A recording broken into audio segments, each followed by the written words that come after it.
of the International Law Commission. He proposed the topic Evidence Before International Courts and Tribunals, which was added to the long-term program of work of the International Law Commission in 2017. His areas of expertise include dispute resolution, boundary disputes, the law of the sea, international investment law, and international trade law. He has taught courses in international law at the Indian Law Institute, New Delhi, and National Law University, Delhi. During 2017, he was a practitioner in residence at the Berlin Potsdam Research Group International, Rule of Law, Rise or Decline, based at the Humboldt University, Berlin. He was a member of the study group constituted by the Law Commission of India on the 2015 Draft Indian Model BIT and a member of the 5th Haryana State Finance Commission constituted under Article 243I and Y of the Constitution of India. He is an advocate at the Supreme Court of India. Sir, I welcome you to address the session. Thank you very much.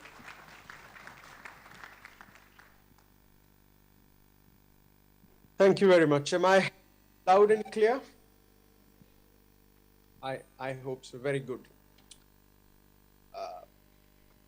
I must say, normally, we have in India a very great tradition of public speaking, much older and much respected than what the West has had. One of the fundamental requirements of any public speaking exercise is being able to see your audience in the eye and to find out if they are following what you're saying or simply sleeping when you're talking.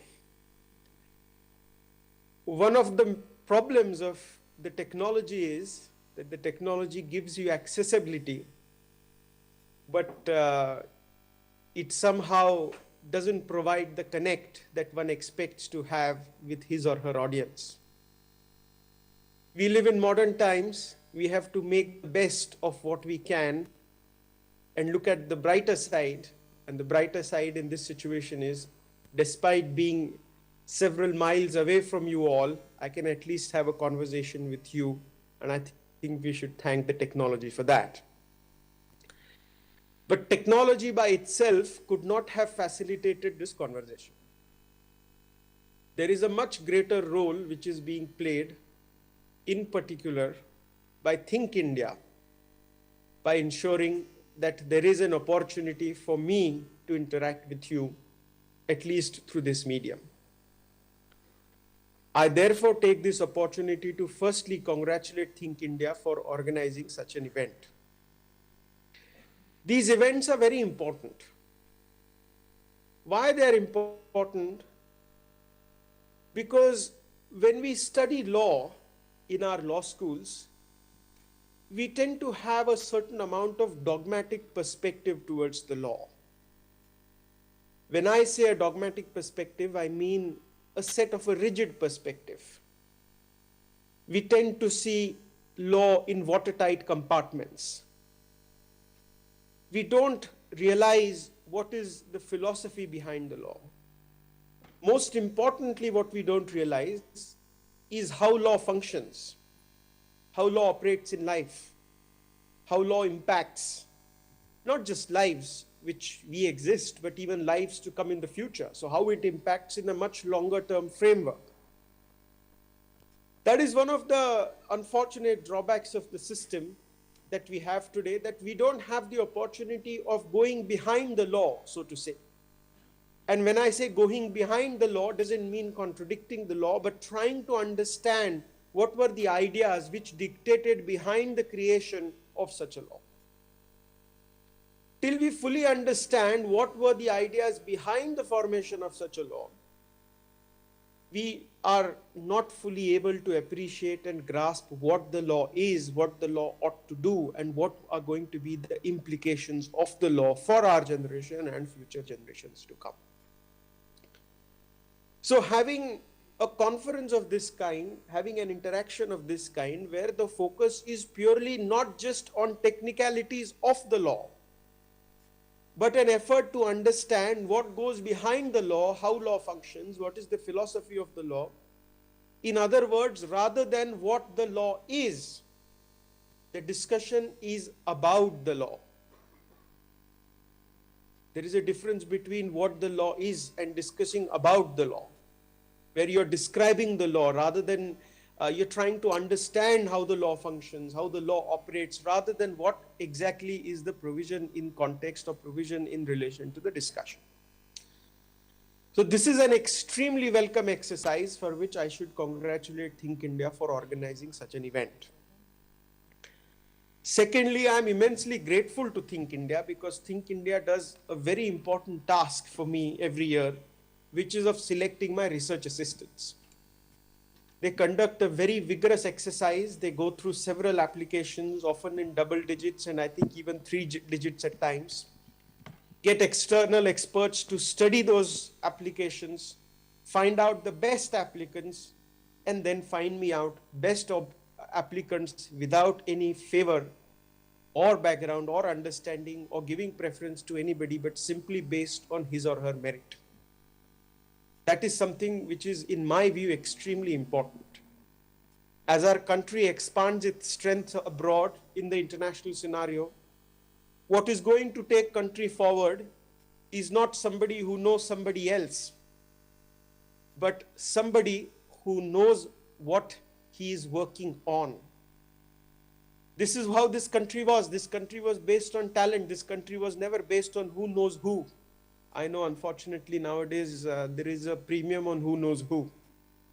But we were a country, we were a society where people made it big merely based on their abilities.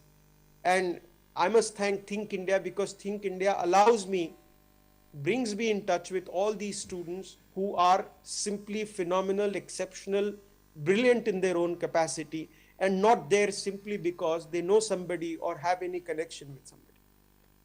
So I thank them for that. With this brief introduction, let me now start talking about what I wish to discuss today in relation to India and international law.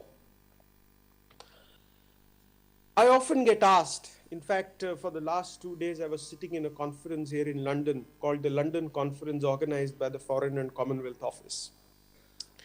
I had a professor sitting next to me from Japan, and she turned to me and asked, so how is international law taught in India? Is it similar to United Kingdom? My first reaction was, and I stand corrected if I'm wrong, but my impression is even today, the compulsory course of international law is only of 60 marks in our law schools, and 40 marks are human rights. We don't even have full 100 marks question paper of international law in our universities at the moment. But then I told her, despite this problem, there are brilliant students in India who participate in international law moot court competitions, who have enhanced their interest in international law. They have self-taught themselves, and through teaching themselves, through their confidence, through their hard work, they have managed to win several competitions internationally, including the most prestigious Philip Jessup International Law Moot Court competition, which shows in terms of interest and in terms of ability, Indian students are second to none. And now there are some efforts made in terms of elective courses where international law is taught in some universities. Despite all these efforts, a fact is, and which we need to acknowledge, as an Indian, several aspects of international law need to be self-taught. And you as students have to take interest by yourself, study these areas, and develop your knowledge and understanding of these areas.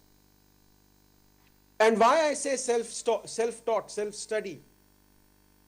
Because unfortunately in India, we do not have sufficient number of international lawyers which would match the demands of our country.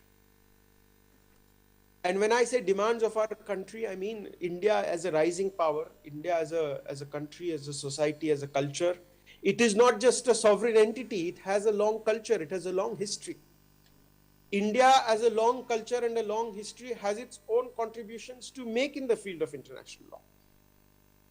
Today, if you go through any book of international law, try to understand the historic discourse about international law, the names that you hear are Grotius and Vettel. All the names you hear are either Dutch, either French, or some other parts of Europe. But you don't hear names from India. Does that mean India never had tradition of international law? It is hard to believe. A country which has had centuries of existence, and not just centuries of mere barbaric existence, which was often the case in a lot of the Western countries today. A lot of the Western countries were barbarics in the past until they were civilized, and therefore they thought that they have some sort of a civilizing mission. So they came to the East to civilize all of us without realizing that we were far more civilized than any of them, much before they understood the meaning of civilization. But be that what it was, as it may, it was a historical context. I don't think there is any point of getting into all of that.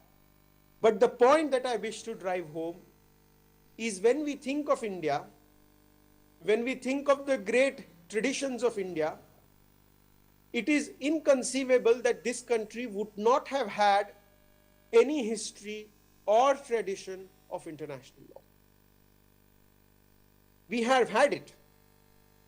But the problem is, we as Indians have rarely made an effort to investigate and understand what the rules of war were. We have failed to understand what was the concept of sovereignty. The word Sarvabhaumatva is a word which comes from Sanskrit, and which we can see in several texts, treatises of written in the Indian culture in its several history of several thousand years.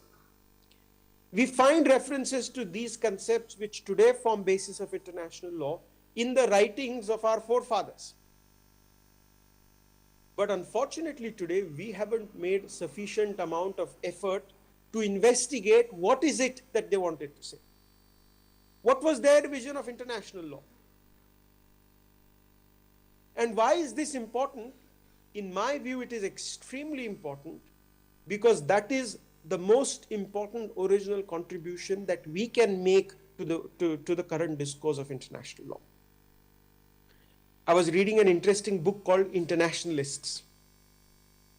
And I think all students of international law should try to read this book. It's a very interesting book. The book is about efforts to outlaw war. If you look at the structure of the UN Charter, basis or the fundamental reason for creation of the United Nations Charter was to ensure that there is no war in the future. In other words, the institution of United Nations was created from the ashes of the Second World War. If you read the preamble carefully, the preamble says to scourge the future generations from war, we are entering into the Charter of the United Nations. The entire idea, the whole philosophy of the UN Charter was not to have war. The fundamental feature of the UN Charter and the central pillar of modern international law is based on outlawing war or use of force. Trying to understand in which situations force can be used and how the use of that force can be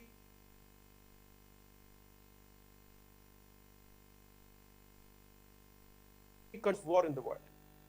In other words, the entire system of the UN was geared to ensure that there are no wars in the future.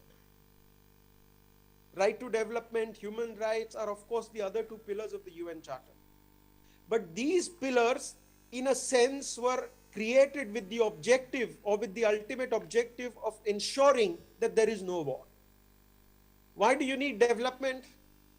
The presumption was if you have economic development, there is every tendency not to engage into a war and to disrupt the peace which is achieved and the prosperity which can be achieved only during peacetime.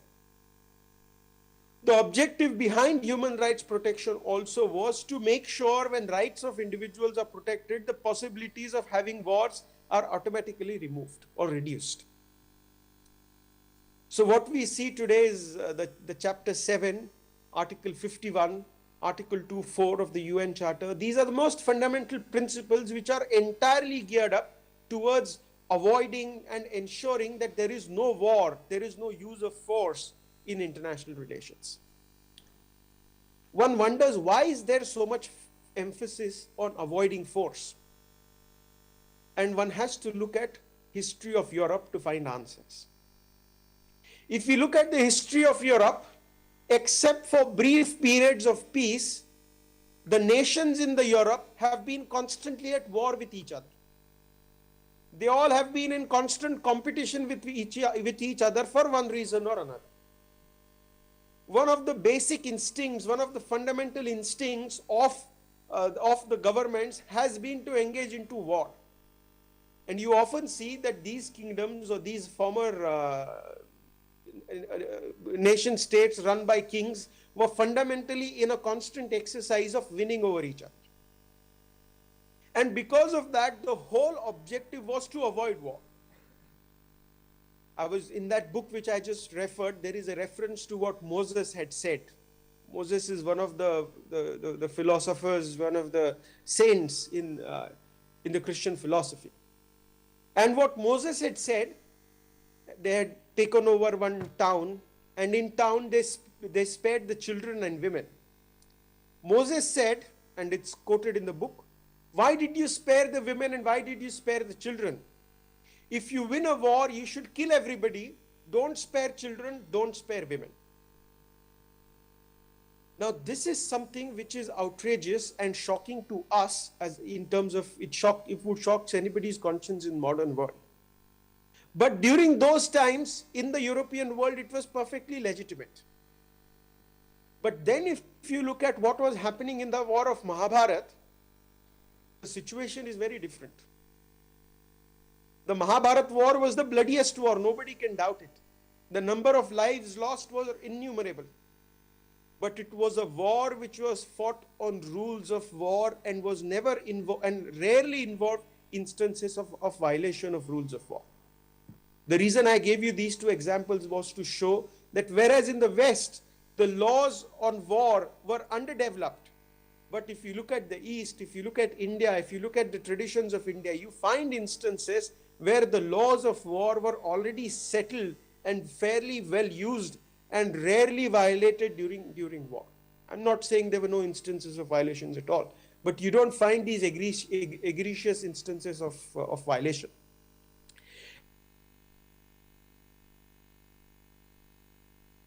And where he killed the children and because he killed the children, he had to face the consequence. I don't want to get to the historic story. But leaving that story aside, the underlying philosophy is that the rules of war in Mahabharata were of a much sophisticated nature, much detailed nature, which I would say to a certain extent were even over and above the international humanitarian law that we can conceive and think of today. But then the question is, have we made an effort to identify what were those rules of war? Have we made an effort to identify what were the rules of international humanitarian law which existed at that time? Why that is important is, and I don't say this simply because we should be in some effort of telling the world that we Indians are the greatest and the best as compared to anybody else. No, that's not the exercise. The exercise is, we as Indians have also made important contributions to the field of international law historically. And unless we bring those contributions to front, unless we throw light on those contributions, our exercise will always remain incomplete. And therefore, when I said if somebody can proudly cite Grotius, can proudly cite Vattel, why cannot somebody proudly cite Chanakya? And the reason why today Chanakya is not being proudly cited in the West is because we ourselves don't cite him.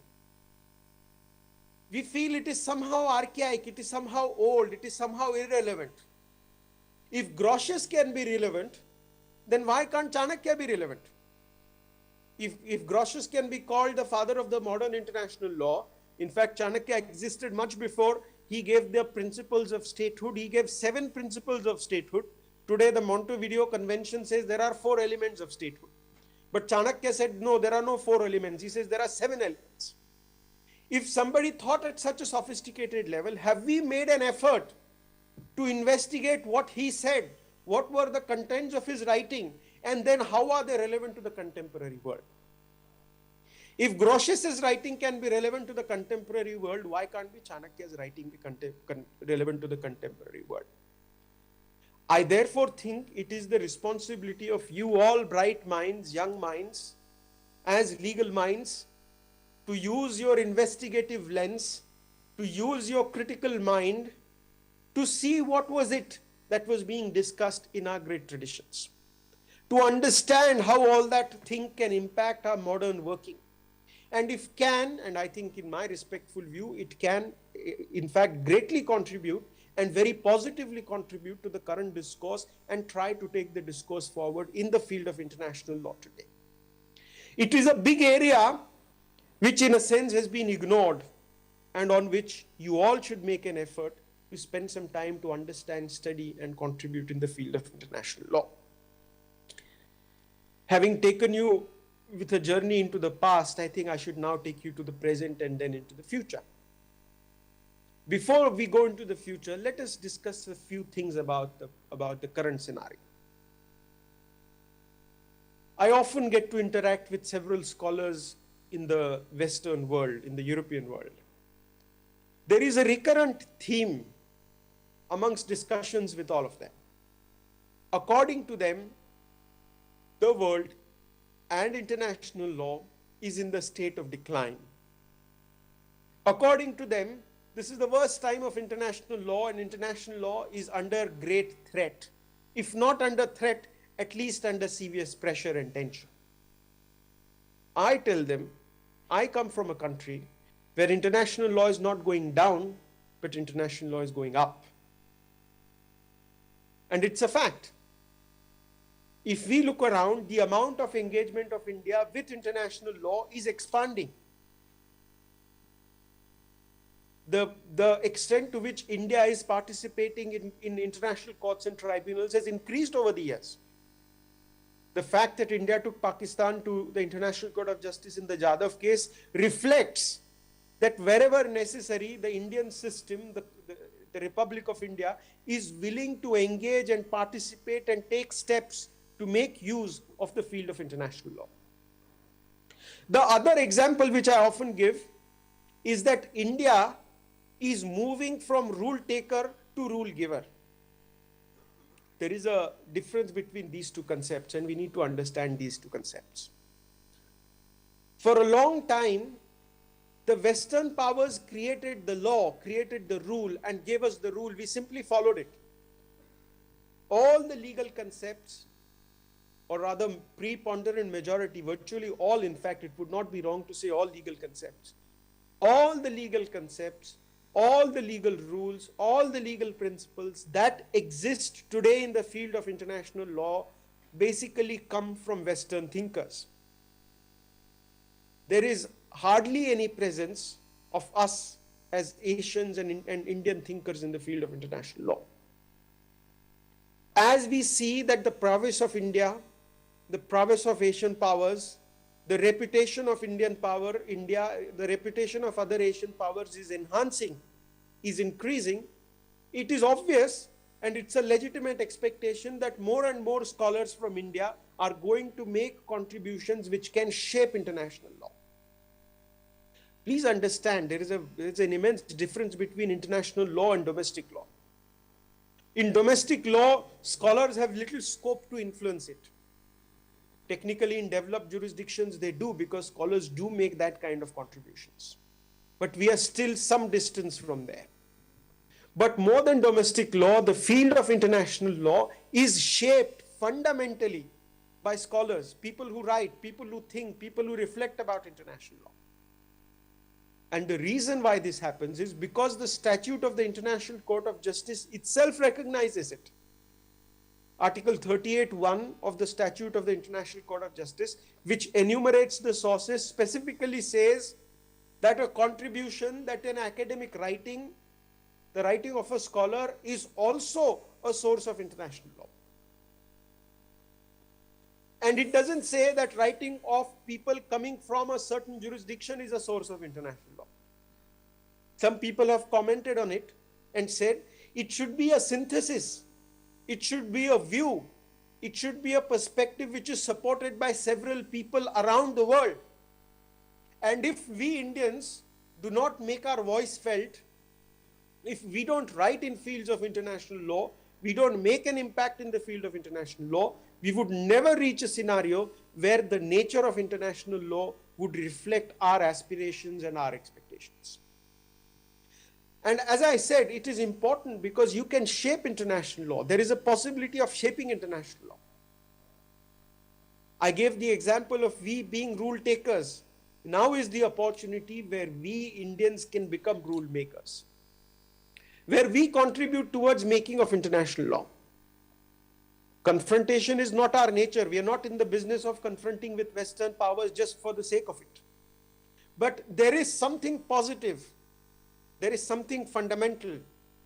There is something detailed, thorough. There is something new that we bring to the table, we bring to the discussion. And bringing these new perspectives to forefront is something that you all need to do, because that is ultimately your responsibility. You being the future generation, you need to think openly, you need to think frankly, you need to think which are the new areas to explore, which are the new ideas to explore. And as you think, as you explore, you develop ideas, that is the only way in which you can develop international law and make important contributions to the field of international law. In fact, international law is open for it. The world expects India to contribute. I gave the example, the world is already looking with expectations towards India. Today, the political stature of India has increased manifold times as it was in the past.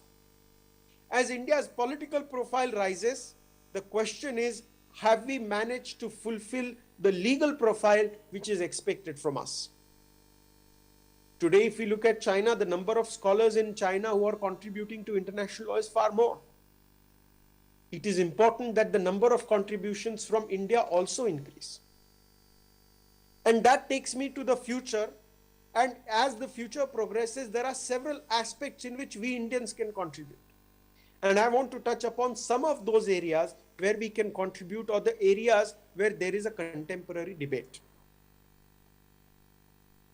I started with the UN Charter, told you use of force was one of the fundamental aspects of the UN Charter. Therefore, a lot of the debate in conventional international law circulated around use of force and consequences of use of force, and in particular international humanitarian law. Over time, the areas covered by international law has expanded massively. Nobody thought that there could be a stream of international trade law. In 1947, of course, there was the GATT that was created, but GATT was still an ineffective organization, ineffective institution.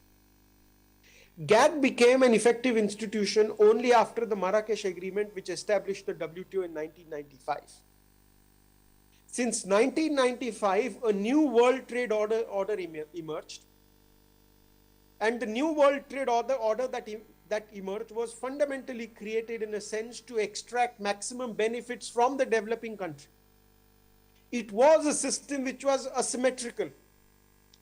In that asymmetrical system, the developed countries were having a bigger share and the developing countries had a lot more to lose. That may have been the situation in 1995 when this institution was created. But as 25 years have passed, what we see is that the developing countries like India and China have managed to make the most out of the system and have turned the situations around. As they say in English, the tables are now turned. It was expected by the Western world that we would be exporting and the Asians would be importing. We would be producing, selling it to Asians. But if we look at the situation today, we are producing and they are consuming. Countries in Asia are exporting, countries in Europe are importing. And that's one of the reasons why America is so unhappy with the World Trade Organization, is it never thought that such an institution would be a reason where its imports would increase its exports.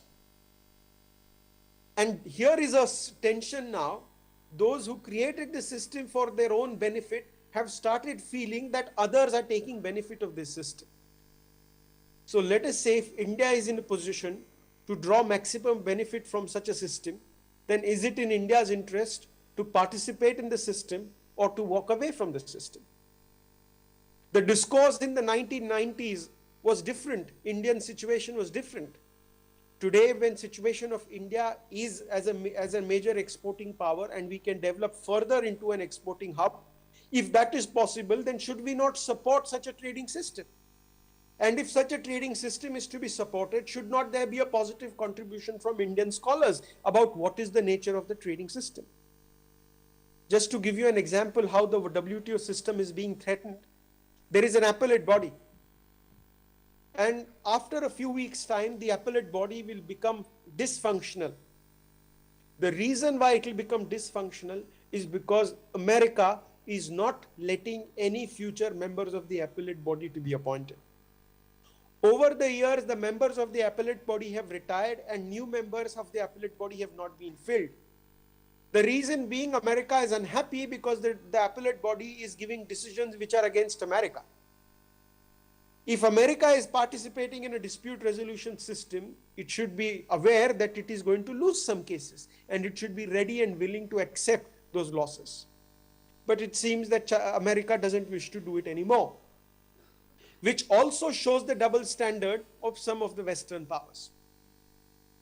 It is important, therefore, for countries like India to ensure that the world trading system functions, it is strengthened, and we can draw maximum benefits out of the functioning of such a trading system.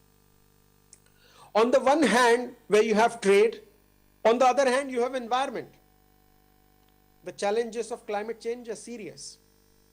You all hear about climate change on the television.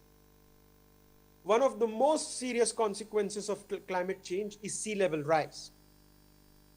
Because the greenhouse emissions are increasing, the temperature of the world is increasing, on the earth is increasing.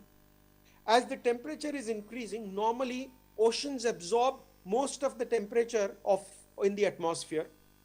Because of that absorption of the temperature, the seas are becoming more and more hot.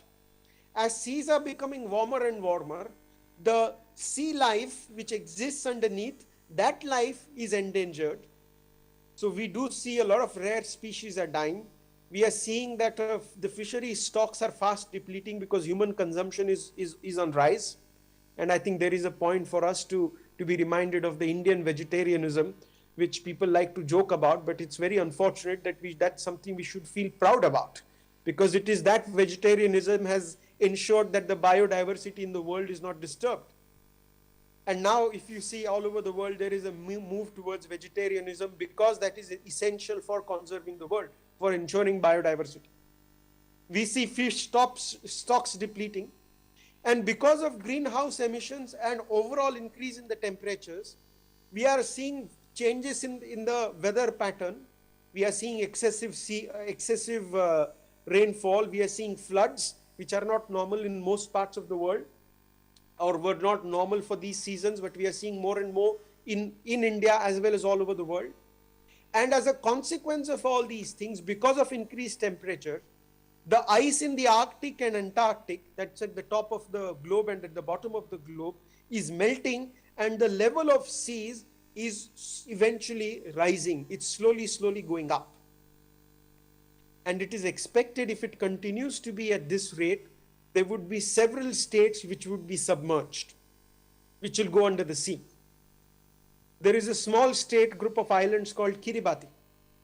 Kiribati is on the verge of extinction probably in the next 50 or 100 years. Countries like Bangladesh, they might also go under the sea. Countries like Netherlands and Europe, they might go completely under the sea. India might lose a lot of its territories, a lot of its coasts, because they are going to go under the sea as the sea level rises. The issue of climate change is a very important and critical issue. It is important how we try to resolve it from the perspective of international law and from the perspective of ancient Indian thinking. I do understand that there is a lot of temptation amongst people to become activists and uh, give speeches at important forum. Speeches at important forums is not going to resolve the problem of climate change. Yes, it can bring awareness, but I think we all are aware. We need to increase our awareness and try to see how it can impact our day-to-day life. But we as Indians can try to contribute, apart from our day-to-day life, apart from bringing changes to our lives, bringing our lives more aligned with our culture, which was so much aligned with the environment and the nature. But we can also write, we can also contribute, we can also think, reflect. We can try to contribute in terms of our scholarship and try to take the debate forward in these fields. While there are problems with the environment, there are issues of foreign investment. There are something called bilateral investment treaties which regulate the relationship between foreign investor and the host state. Through these treaties, there is a promise made that a foreign investor would be treated in a certain manner. Over the last 15 or 20 years, there has been a lot of churning about what should be the nature of the relationship, what should be the contents of these bilateral investment treaties. One of the criticism of the system of the bilateral investment treaties and investor-state arbitration has been that the dispute resolution system tends to be too much in favor of the foreign investor. It seems to be too willing and too easily too willing to uphold the rights of the foreign investors. Consequently, it reduces the power of the host state to regulate, and to regulate most importantly when it comes to questions of public health, questions to public morality, especially the protection of the environment. On all these issues, one of the criticisms of the ISDS system, or the investor-state dispute resolution, that is the investor-state arbitration system, is that the arbitrators do not take into account that a state has to perform the sovereign function of protecting the interests of its people, protecting the interests of its environment, protecting the interests of its territory. It is required to take certain measures, certain laws, and the investment tribunals review these regulations, review these laws, and often force the state to pay compensation for having adopted such laws. This is seen by investment tribunals that the state, a country, has breached its promise towards a foreign investor by changing its laws or by imposing certain restrictions on the foreign investor. And one of the major areas which often comes under criticism is environment protection. If a state makes a law to protect the environment, and because of the law which was made to protect the environment, a foreign investor has suffered some losses, the foreign investor can sue that state, can file an investment claim against that state before an investment tribunals. And there have been instances where tribunals have held the state responsible to pay compensation for having adopted such a regulation or having adopted such a law. This creates a scenario where states are skeptical about adoption of new laws. This has been an area where we have simply followed whatever model the West has provided. The first model BIT that India adopted was based on the UK model. We did not use much of our original thinking in preparation of this model bilateral investment treaty. But a few years back, India came up with a new model bilateral investment treaty. This model bilateral investment treaty represents the demands, expectations, and requirements of the Indian economy, and also imposes obligations on foreign investors who are going to invest in India. It is therefore trying to create a balance whereby the government of India can adopt regulations which are necessary to protect the environment, to regulate the domestic economy, and at the same time try to have some amount of balance between the rights of the foreign investors and rights of the home state, that is rights of the state, India, to regulate the relationship or the activity of foreign investors. This is another big area where we need to make contribution. And unfortunately, the amount of contribution that we have been making is not up to the mark. There are some scholars who are making interesting contributions. There are new young Indians who are writing in this field. We need more and more Indians thinking, reflecting, writing in this area. There is the issue of human rights. What is the discourse of human rights? what is the nature of human rights? Often it seems that human rights is sold as a Western idea. But again, we are a culture where the unit of equality is the Atman. Everybody has a soul, is equal to everybody else. In fact, we have gone a step further to say not just humans, but humans and animals are also equal. So if we are such a great tradition, if somebody turns around and tells that human rights is a Western concept, it's very difficult to digest and accept. There is a book called Unrealized Utopia by Samuel Moyn, who tries to make an argument that it is a gift of the Western world. But it's not a gift of the Western world. We have had great traditions of human rights. We have the Supreme Court of India, which has gone steps ahead to uphold the fundamental rights, which go often beyond what the treaty texts of international human rights instruments provide. Our contribution is of a much greater capacity, of a much higher level, which has been made by the Supreme Court. And the credit for that also goes to the makers of the Constitution. It is the fundamental position which has been given to Part 3, Fundamental Rights chapter, by the drafters of the Constitution of India. And we all need to acknowledge the contribution of Dr. Ambedkar, where he emphasized in the Constituent Assembly that how important these fundamental rights are. And it is also equally important that the theory of fundamental rights also reaches the practice of fundamental rights. And we can make sure, we can give an example or use the case study of the Supreme Court of India to tell to the world that this is the standard of human rights that we have applied. And you can acknowledge that there is a perspective, there is a view in relation to human rights that we can provide.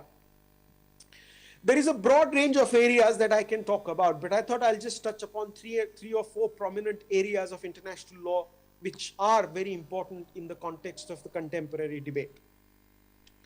As we go into the future, all these issues will be important.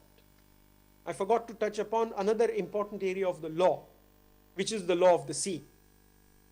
Law of the sea regulates the relationships between the states in relation to the seas. The United Nations Convention on the Law of the Sea has a very strong imprint of India. India made very important contributions in the drafting of the provisions and the way in which the United Nations Convention on the Law of the Sea was shaped, the UNCLOS was shaped. Now when UNCLOS is in action, now when UNCLOS is being applied, as UNCLOS unfolds, as UNCLOS proceeds in the future, it is equally important how we contribute in terms of our thinking, in terms of our writing, in terms of the state practice of India. Wherever we are, we can't ignore the presence, importance, and relevance of rules of law of the sea which are provided in United Nations Convention on the Law of the Sea. The United Nations is negotiating a new treaty text. It is called the BBNJ, which is Marine and Biological Resources Beyond National Jurisdiction. What it wants to regulate, what it wants to think about is how to regulate the right to exercise jurisdiction over natural resources which are found beyond national jurisdiction, that is, which are found in the area of high seas, which are found in the seabed. There are competing views. One view is a right to exploit, but the other view is the need for conservation. Because if we are going to exploit and keep exploiting to a certain extent, we are ultimately going to damage the environment. Most importantly, in relation to the high seas, because high seas are vulnerable, it takes a long time for the high sea to recuperate. In the 1960s, there was some experimental mining done by France in deep seabed. They picked up some polymodular nuggets. These are small stone-like things which contain zinc and other important minerals. So they picked it up. They picked it up some 50 years before, and when they picked it up, the lower level of the sea was changed a bit. You could see there was a small hole created. 50 years later, when somebody took the picture of the same spot, the same hole remained, the hole wasn't filled. What it shows is that the deep sea ocean takes a long time to recuperate, takes a long time to redevelop. It might take even centuries for that another rock to be reformed. If that is the case, then how much to interfere, how much to touch such high seas? What are going to be the consequences? Are we going to damage the environment irreversibly? These are all important issues with which the modern society, the modern world is grappling. When the world is grappling, it is important, can we contribute? I gave you ample examples from our history, from our culture.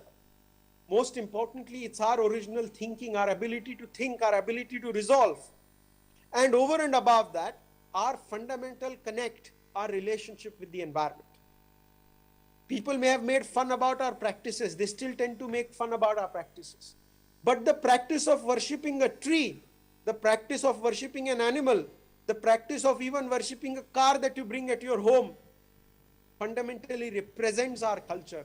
It reflects how we look at ourselves as a part of the larger ecosystem, a part of the broader biodiversity.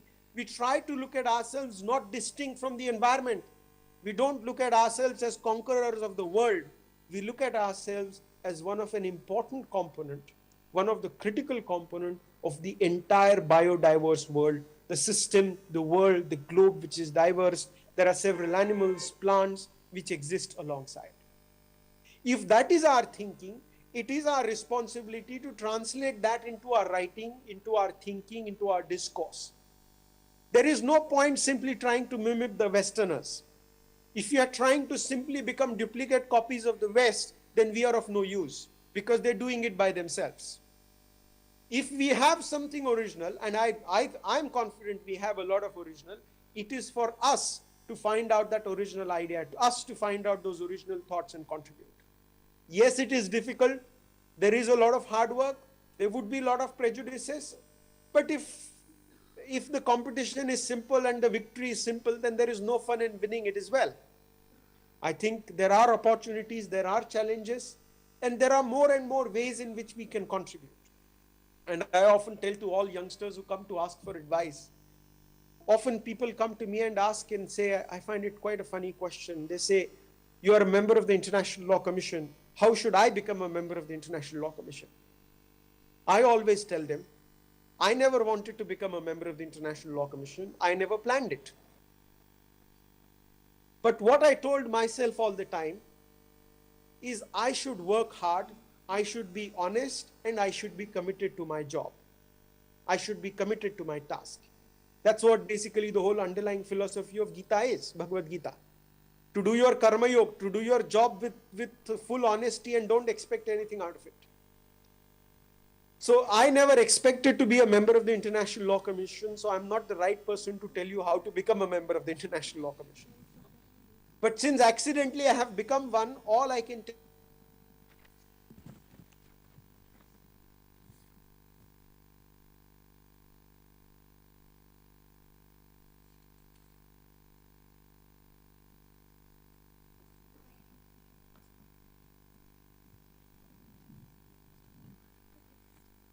need to develop our expertise, knowledge in all aspects of law.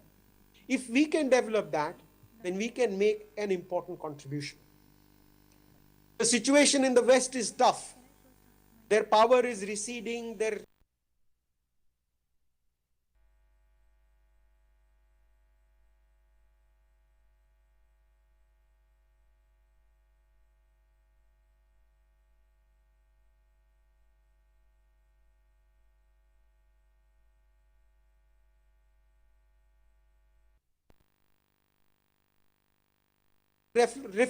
represents is the fundamental peaceful nature of your country, the fundamental willingness of your country, of your people to contribute towards the progress of the peoples of the world and in achieving the highest strength, the highest targets. I think you all have a huge responsibility. I'm not there in person to see your faces, to see if I've tried to convey the importance of the responsibility on your